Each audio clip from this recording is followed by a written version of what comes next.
Saludos, estamos viendo una revisión de la muerte de Pancho Villa en 1923, el asesinato del Centauro del Norte, en el marco de los tratados de Bucareli. La propuesta aquí es la de que fue una exigencia que se hizo de parte de los Estados Unidos en los tratados de Bucareli.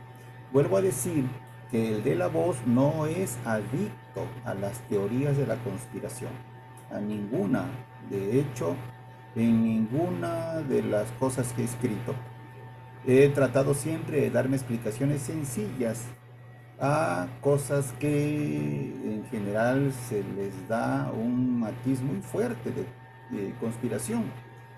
Y en mi caso no es el punto. Supongo yo también que es el caso de Pablo Serrano Álvarez, el autor del libro cuya portada está a la izquierda.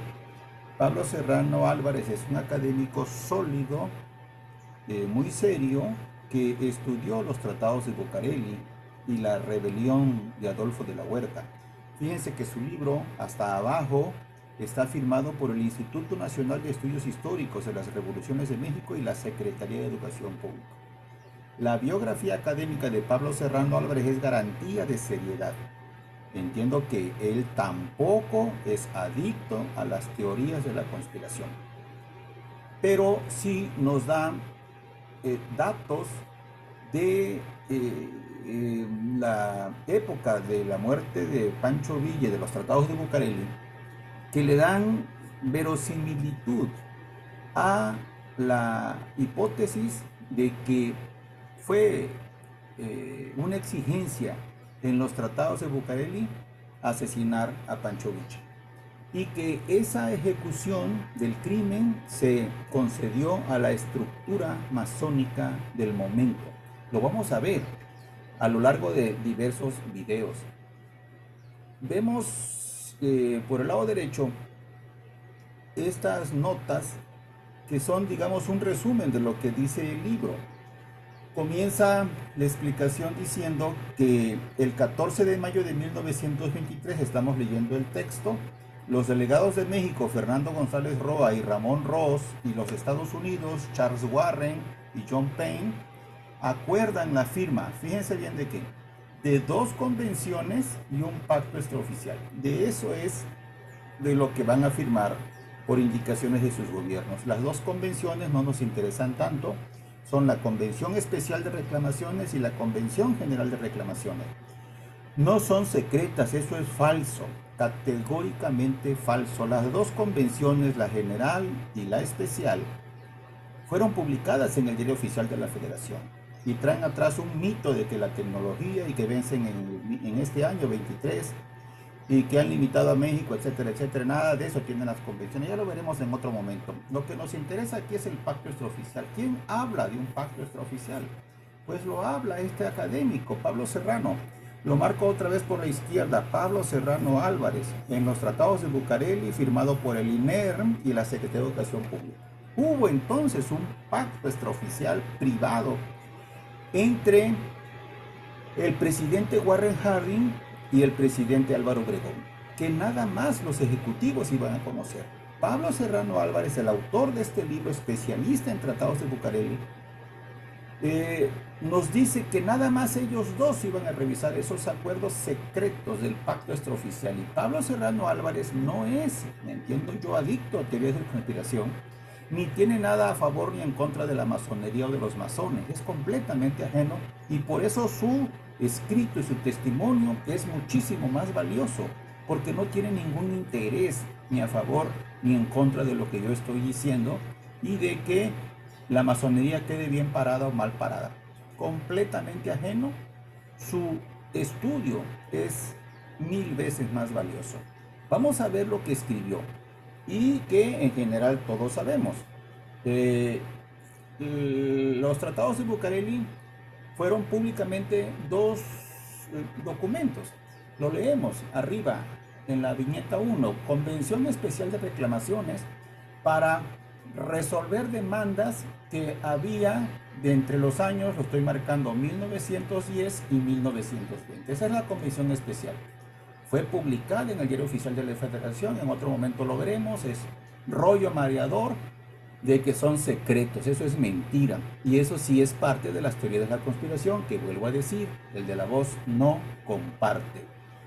La convención especial fue publicada en el Diario Oficial de México. Luego la Convención General de Reclamaciones para pleitos que datan del año 1868. Miren, desde la época de Benito Juárez. Es la Convención General de Reclamaciones. También fue publicada en el Diario Oficial de la Federación. Pero ¿qué dice aquí Pablo Serrano, nuestro especialista? Dice que la Convención Especial y la Convención General de Reclamaciones fueron certificadas por los ejecutivos, estoy subrayando, y por los congresos de los dos países, Estados Unidos y México.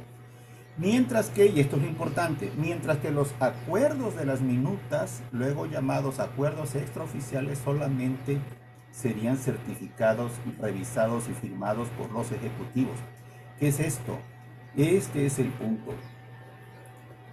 ¿Qué fue lo que aquí firmaron solamente Warren Harding y Álvaro Obregón?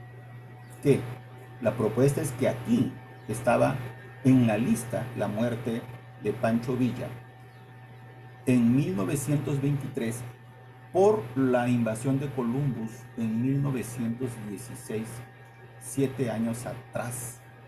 Es muy significativo, llama la atención que los acuerdos, los tratados comienzan en la calle de Bucareli, centro de la Ciudad de México, en mayo, transcurre medio mayo, junio, matan al Centauro en julio y los tratados se cierran en agosto. ¿Por qué queda el crimen de Villa en julio entre el mayo inicial y el agosto final? ¿Por qué queda en medio del transcurso de los tratados? ¿Por qué? Esa es la explicación, que consiste en esta pregunta. ¿Por qué? ¿Por qué existieron nada más convenciones especiales y generales públicas y acuerdos secretos solamente entre Warren Harding y Álvaro Obregón? Álvaro Obregón y Calles querían de por sí desaparecer al Centauro porque desde el año anterior, 1922, Pancho Villa había dado una entrevista al Universal a Yergo, a Regino Hernández Yergo, en 1922, y se había declarado él, Pancho Villa, por Adolfo de la Huerta para la presidencia de la República, mientras que Obregón quería a Calles. De manera que Obregón y Calles querían desaparecer al Centauro de por sí. Y si encima de esto los Estados Unidos, en los acuerdos secretos, no escritos, extraoficiales, les pide la desaparición del Centauro, pues lo que queda es actuar. ¿A quién le encarga Obregón la ejecución del crimen? A Plutarco Elías Calles, secretario de Gobernación, masón. Y de ahí para abajo, que es la punta de la pirámide, masones con nombres propios en toda la estructura, hasta masones en Parral, y un masón a bordo del vehículo Dodge Brothers en el que murió el Centauro del Norte. ¿Cuál masón era ese? Miguel Trillo, reconocido como masón en Chihuahua hasta la fecha. Masones hasta arriba en Calles, masones hasta abajo en Miguel Trillo. Esa es la ejecución. ¿Por qué? Por la secrecía de la masonería. Vuelvo a proponer que no es mi intención desahogar aquí teorías de la conspiración. Lo que sí es hacernos preguntas de por qué el crimen ocurrió entre mayo y agosto, que fue el desarrollo de los tratados. ¿Por qué hubo espacios secretos de los tratados, solos conocidos por Warren Harding y Álvaro Obregón? ¿Por qué? Y todo eso apunta a una exigencia que han documentado muchos autores, pero en la página 300, 400, 500 de sus libros. En el caso de Paco Taibo, más allá de la página 800 o pequeños pies de página, como en CATS, y eso lo veremos más adelante.